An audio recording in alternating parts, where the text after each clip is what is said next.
Where and when were you born? Okay, I was born in Nairobi, Kenya. I was born in 1987, March 18th. And you have two older brothers and two younger sisters, so you're right in the middle. Yes. Sometimes middle children say they don't get enough attention from their parents because it goes to the first and the last. Did you feel like that or not? No, not really. I was like daddy's little girl. I'm the first daughter, so I wouldn't say that I missed out on the attention. Yeah, so I was really lucky that way. Mm. And Yeah. I understand that your brother was a big influence on you, one of your older brothers who encouraged you Yeah, to be adventurous. yeah. He taught me how to put up a tent, and he taught me how to use public transport. And whenever I was going out, he would always, tell me how to get around and what to do. And where are you in terms of your university education? So I finished my bachelor's in business management and leadership Last year. last year. Yes, yes. Congratulations. And Thank you. I, Thank I've read that it's really hard. You can't just choose your major. There's only so many slots in so many fields. So you may not be able to get into the field that you want. You have to take what's available. Is that right? Yeah, but the university is coming up, and obviously the biggest challenge is always the finances. So, if you're not from a good, well-off financial background, then it's really difficult to get into the course And that you it's want. not like here where you can get loans or there's scholarships for some people. Yes, there are loans, but again, it's really difficult to get the government-sponsored loans, which are very limited. Yeah. So did you work through university to pay for tuition? Yeah, I did. I used to work Monday to Friday. Evenings I used to go to college, and then Friday evening was my turn to take my backpack and, go and volunteer for wildlife causes. Hmm. Yeah. Um, in some traditional Islamic families, there's a real protection of girls. We don't want our girls to go out about. And how do you deal with that kind of influence in your community? Yeah, well, I was really lucky. My parents were very supportive because from a young age, my dad always took us out in the wilderness, for picnics and for holidays. We'd go down to the coast in Mombasa or South Coast and, just be with nature. So, and as I got involved in the activism and volunteering, they were very supportive and they helped out, which is not so common in the wider community. So I would say I was very lucky to have my parents support me in that regard. And in terms of their background, what would you say gave them that kind of unusual worldview? I guess they wanted to show us the importance of being in nature. And my dad, he was working at the safari rally at that time, He was so he was working as a what? I'm at sorry. the safari rally. So this cars they race through the wilderness kind of thing. They race in the wilderness? Yeah, yes. So these cars that are modified, and I think he had the contract for servicing them, and he would take us along with them. So just to give us a good childhood, I guess. Mm. Yeah, I've seen Yeah, pictures of the Saudis doing that. They race in the yeah, sand dunes. Uh, yeah. This was the Kenyan style. Interesting. Um, Something interesting is I read a long time ago Jomo Kenyatta's book about growing up in Kenya, who was former leader, and he talked about how tribal society created real support systems, and they had initiation for your youth group, and you were bonded, and it provided a kind of cohesion and support, and they had things like places where teenagers could go and neck a little bit, kiss a little bit, but with, you know, very distinct limits. We don't go past this particular area. And but that kind of got eroded by colonialism and Western missionaries and stuff. What do you see left in terms of tribalism in Kenya? There are a few practices that are still practiced, especially with conservation, you know, because with conservation right now, we have this idea that, you know, this place should be protected and you know, people should stay here and let's draw lines, you know. But was it last year I went hiking in one of the Savo areas, the area that I volunteer a lot in, and this place was managed by the community, and literally the forest is intact, and they have like their practices where they only use the forest for extracting firewood for their own domestic use. So there's nothing commercial there. It's just, you know, 100% I need, you know, firewood to cook today, and I'll just go and take what's enough for me, and I'll just come. And they have this beliefs that, you know, if you go and you cut down trees and you go and sell it for charcoal, you'll be among the cursed ones. You see? And they have this belief that their ancestors told them that this is our forest, we have to protect this. And it's really amazing because of this belief. The whole area, you know, there are trees, there's so many birds flourishing. You know, if you'll see a lot of small rodents, you know, running around and everything. So, you know, those, but sadly in other parts it's not there. You know, you have people drawing the lines and everything. But, you know, I just hope to see more of this, you know, ancient practices coming back. So, because it's really vital to conservation. It connects the community, and it protects the environment as well. Traditionally, tribes like the Kikuyu were animists, where they really emphasize the importance of ancestors and spirits in nature. But how does that tie into people who come from a Muslim background? Yeah, so, you know, in Islam, you have a lot about protecting the environment. You have traditions of the Prophet where you had to grow trees. Hunting wasn't allowed. You know, you only take for what you need. So, you know, in that sense, there's a lot about the environment which you need to protect. We're seen as the representatives on earth, and we're asked not to do mischief, we're told not to destroy, we're not told not to consume a lot, we're told not to waste. So yeah, I would definitely say Islam has its, you know, roots in conservation, where you actually have to protect the environment. Yeah, they were the prophet and his people were horse riders and camel riders, and they Yeah. lived in the they didn't seem like they were just urban focused or something. They were in nature all the time. Yeah, definitely. And you see, even in the Quran, there's so much inspiration from nature. It talks about the sand dunes and the stars and the skies. And, you know, even in the traditions, you hear the Prophet's companions talking about camels having personalities. You know, that was like 1400 years ago, you know, somebody talking about, and, you know, just recently that, you know, people say, oh, you know, animals have certain behaviors and everything. But they say that, you know, like hundreds of years ago. So there's a lot of tradition in Islam to protect the surroundings that you are in.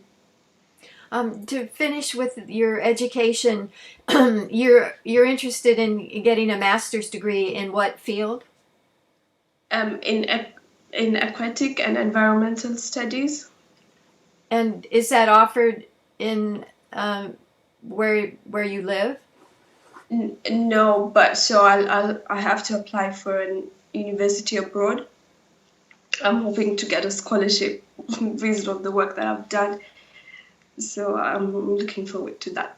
You're visiting London right now. Are you talking to universities there? I have looked up quite a few universities that I want to start contacting them. There's University College of London, I'm hoping to get into. There's Anglia Ruskin University. So hopefully, hoping for something good. Yes, wonderful. Yeah. So your interest in the environment was fostered since you were a little girl by camping and being in a tent out in the wilderness. What made you realize I need to take action? And what organization, what groups did you work with to take action? So in 2012, there was a lot of poaching going on about elephants, and it was really bad. And in the media, you'd see all these images about elephants being the tusks getting out, and it was really heartbreaking to see that. So I wanted to do something that I could have a direct impact on the ground. So I started contacting organizations, and there was Care for the Wild Kenya that I got in touch with, and they agreed to take me as a volunteer during the weekends. So, and with the director, he's called Asghar Patan. So I got to get into the wilderness and see what the rangers were doing, how they're protecting wildlife. And also I got to learn about community conservation, how it all connects, and how it's really important to have the community involved in conservation. Mm-hmm. And you also worked on the plastic pollution in the ocean? Yeah, so a few months ago in Mombasa, we got called by a small group of people, and they're saying like there's so many plastics on the beaches and in the ocean, and they just wanted help to deal with it. So I just did a bit of crowdfunding with my friends, and we got a group of women and a few volunteers, women, and they started like doing beach cleanups every week. And we managed to also get a small boat from the community, and they were able to go out in the ocean and take out plastics from the corals. And the good thing is that because they started like doing this when they would go on patrols like on foot, so they started noticing turtle nests, and they started taking care of them, so nobody would come and pick them out like poachers. Or if a turtle came to lay eggs, then make sure she'd go back in the ocean. Yeah, so it's turned out to be really, really good. Do you find that people that you work with in the environmental movement in Kenya are more young women than men, or what's the gender balance? I see a lot of women coming up in conservation. It's becoming a women-led thing right now, and it's really nice because from what I've seen from the experiences I've had in the field, women are the most affected by climate change, by human-wildlife conflicts. So I think it's really exciting to see lots of women coming up. There are also quite a few men who are doing remarkable job, fighting for the environment, and it's really nice to see people taking ownership for the environment the way they are. What are specific ways that women are more directly affected by climate change than men? So like about 3 years ago, we were working on there was a really bad drought that happened in like sub-Saharan Africa, and Kenya was affected as well. So one of the areas that I was volunteering in was in Lamu, and I got to meet a lot of women, and they said how it was they had to walk longer distances to get to water because all the water pans were drying out. So every time the girls couldn't go to school because they had to go and look for water, and they had to go deeper into the forest. And Lamu is close to Somalia, so every time they had to go look for water, they had to risk running into wild animals or militants, and that was so heartbreaking. I have so many stories, but just to like shorten it out. And then I met another lady who had her farm. She had to tend to her farm, but it was like a community, and they don't have like national parks or everything, so they just have communities living with wild animals. And because the drought was so bad, the animals were coming into the little villages looking for water. And when they would come there, they would run through their farms. And this was like her little bit of farm, her small area where she tended to, where she looked after her her crops, and she fed her family for the few months, and whatever was extra she would sell it for medicine and to buy clothes. And you have this wild animal that just runs through this one area, and her whole year is her whole earnings for the year is just gone like that. So yeah, a lot of women right in the middle of the crisis. When you're working out in the field, how many languages do you speak? So I speak Swahili and English, but mostly it's Swahili, so you can relate to the women here. When you're doing environmental work, is it preponderantly young people or people of all ages? What's the kind of percentage in terms of age? So sadly, we when I was trying, because first I tried to get into the NGOs, and because I thought that I would make more impact with that. But sadly, because it was really hard to get into it, because mostly, sadly, it's white dominated, the conservation sector in Kenya. And you would see like most of the little groups that you have, it's usually the older middle class and the affluent people of society who are involved in conservation. So that's how it's been. But recently, in the last like 1.5 years, I've seen a lot of young people getting involved, a lot of university kids. So it's the demographic is really changing, and it's amazing to see so many young people take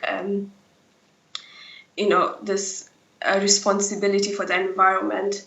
I've seen young friends who are birders. Birding is normally seen as something for like really old people, who have retired.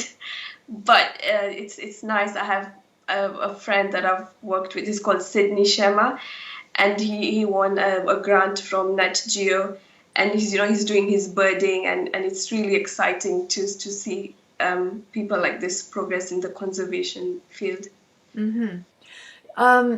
Do you think that your Generation Z, is more active at a young age because they're enabled by social media, or because the problem is so immediate? Or why do you think your generation around the world is, I would say, uniquely starts at a young age? I would say it's both, because social media it's just like a booming thing. And I would say because the effects, everyone's seeing the effects of climate change, what's happening. Every year we have colder winters and colder and the rain. It's flooding everywhere, and then when it's hot, it's really really hot. So everybody gets to experience this, and everyone's asking, what can I do that can have an impact? So it's everyone's just out there and trying their best. Mm-hmm. Do you think of yourself as a feminist? Yeah, I definitely see myself as a feminist. I think that's unique to your generation too, because young women used to say, well, I'm not a feminist, but I believe in equality, but they didn't like the label. But now I think it doesn't have the same kind of charge. Yeah, well, I think I'd like to see myself as environmental feminist, because you know um, climate change is it, it's such a feminist issue. It directly impacts women, and to stand up for this, and and try and do something. It's just becoming of us, because it's just affecting other women. So it's us women to take charge, and talk for the other, be the voice for the voiceless, and give them a platform and have these stories heard and make it relevant. Some activist movements, like in the U.S., kind of in the UK, it's much harder because the top people in the government deny it or don't want to talk about climate change. What's the situation with the national government in Kenya in terms of denial, or we've got to be proactive? um, it's a bit tricky because it's on record, but yeah, we have some really good conservationists like Judy Wakungu, who was the previous Minister for Environment, and she actually put in the plastic ban, which was really good for the environment. But sometimes it's really difficult to get through to government policies because the government has some agendas. They want to develop infrastructure and they want some development, and sadly this cut through national parks or conservation areas. So it's like a bit difficult to engage with them because they make promises to the people and they want to deliver them but you have the clash where it comes, they're destroying it's destroying the environment, and it's a bit hard. So you have to be diplomatic and work with the government and see what you can do. Throughout sub-Saharan Africa, the Chinese are working on infrastructure and development and railroads and roads. And what's their influence in Kenya? This is something that's so personal to me because the SGR, it went through the Nairobi National Park, the second phase, and like the Nairobi National Park is a place that's so close to my heart because Nairobi is where I grew up and we used to go there often so much. And sadly, the railway cut through the park. We tried to, do protests and we tried to engage the government, but sadly, it didn't bear fruit. And the railway passed through there, and it also passed through the Savo ecosystem. So it's disrupted the migration patterns for wildlife, and that has had a really bad effect on the wildlife and the communities who live nearby, because the wildlife can't cross through. So, to get around the railway, they go through the communities and, they pass through villages. And, when like you have a herd of elephants passing through a village, it's really chaos. Oh, yes. Yeah. When you are reaching out to educate people, what do you find are the most effective messages? Is it visual, telling personal stories, science facts? What do you find works to get people to help pick up the plastic on the beach or to preserve the environment anywhere? So for me, it's more about like personal stories, putting up experiences, my experiences, and the experiences of other people I meet on the ground. So that's the most effective bit for me, because when you tell a personal story, then it's more effective and it's more compelling, and that way you get to engage people and and then try to get help and see what we can do. I think that's why the scriptures, Islamic, Christian, Buddhist, there's Hindu, they tell a lot of stories, parables, because people pay attention to stories. Yeah, everyone loves stories. We were raised hearing stories as children. Yeah, yes, of course. What do you do about burnout? Because people who are activists feel like they're fighting an uphill battle. So it's not just the time, it's also it's can be really disappointing, discouraging at times. So how do you deal with burnout and keep your spirits up? Yeah, it can be really frustrating, especially when you're trying to get a message out and sometimes no one listens to you, or like in the case of trying to stop the railway going through the park, but it goes through. So yeah, I just go back to nature and recharge myself. It can be camping or 2 quiet days by the beach. just enjoying the ocean and the colors.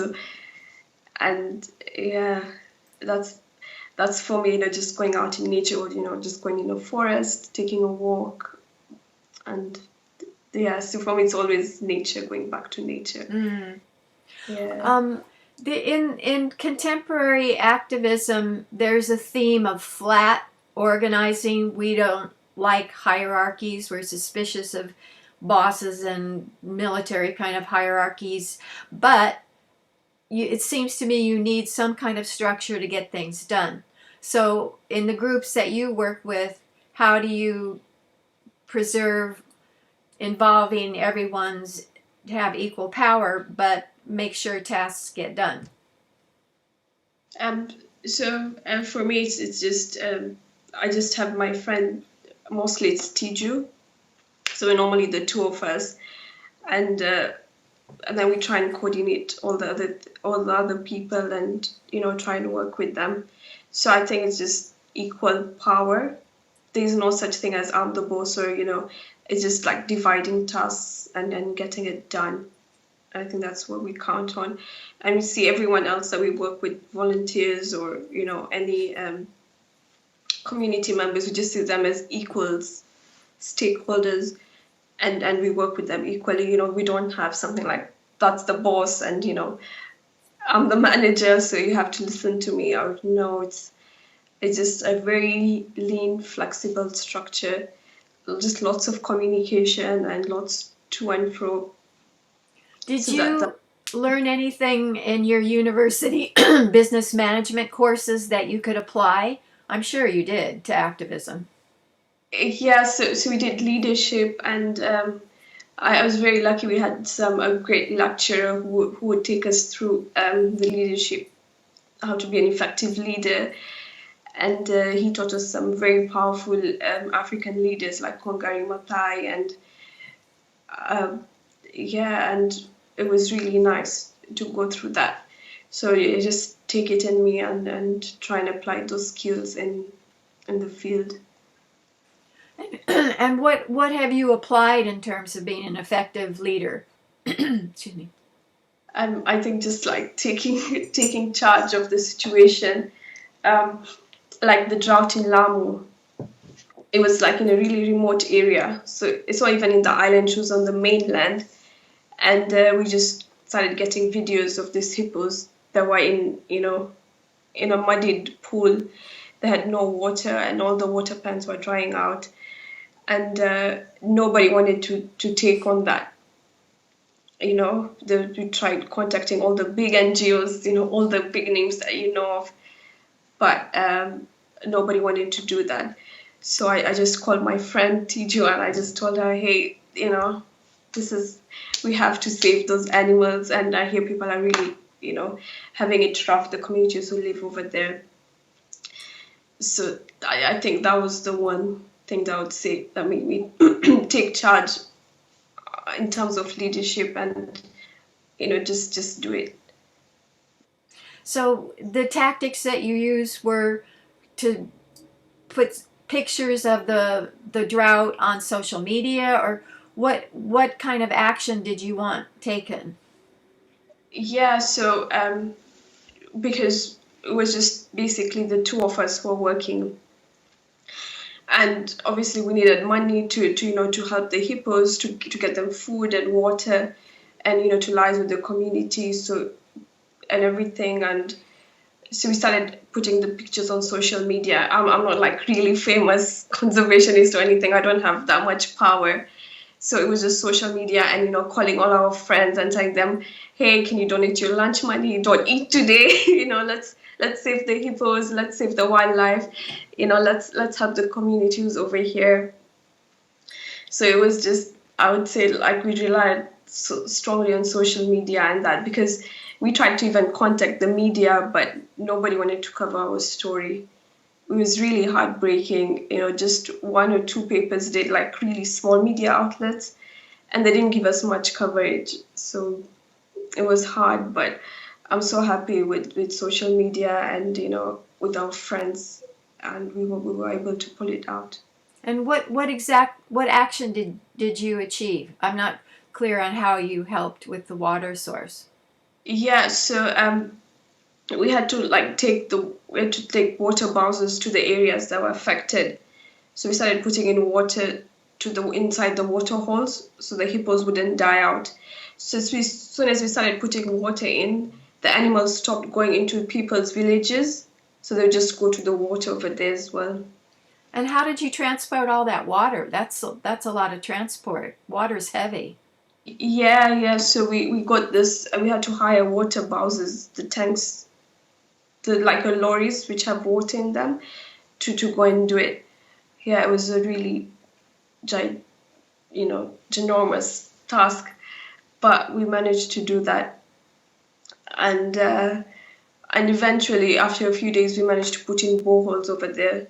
So, it would be a permanent source of water for the wildlife, and the community benefited as well.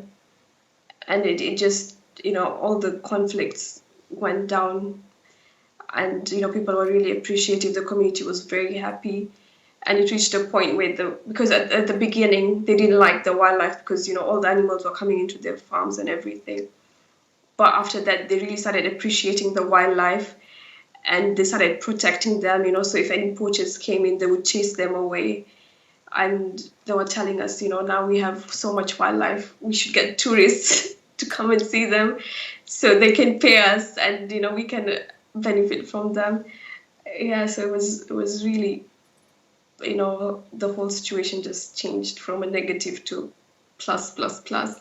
About how much does it cost to drill what you call a borehole, I would call a well?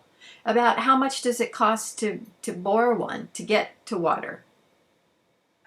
So because it depends on the area. So sometimes the water's not so far down, and we were lucky in this area it wasn't so deep.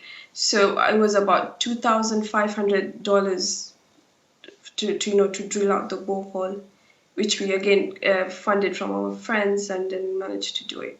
That's really grassroots. That's great. Yeah.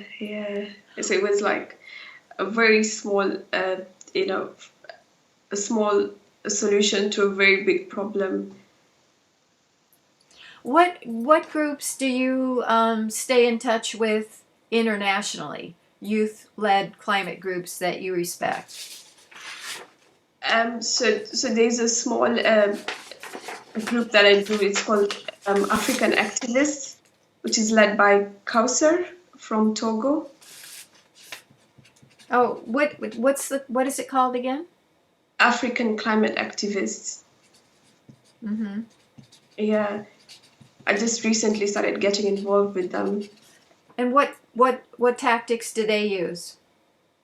Mostly it's social media they use, and I see them doing climate strikes, engaging schools, which is again very important because that's the future.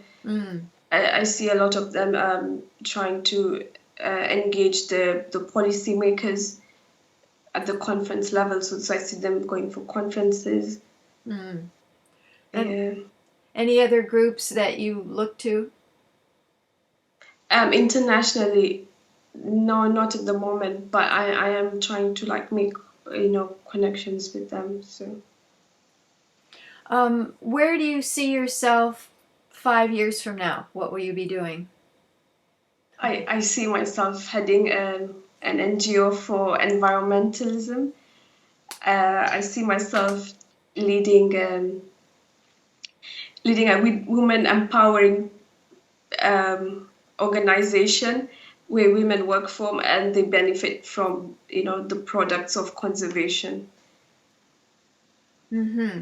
Fabulous. Yeah. And when you think about the progress or lack of progress we're making, do you tend to be optimistic or pessimistic about where we're going to be 5 years from now? I have to say it's sometimes it really gets you down with all the news that you see and everything. But for me, I just go back to seeing the little things that I saw in the field, just the small changes that we made and how it made a big difference. So for me, those tiny specks of, light give me hope and optimism for the future. Oh, that's fabulous. Yeah.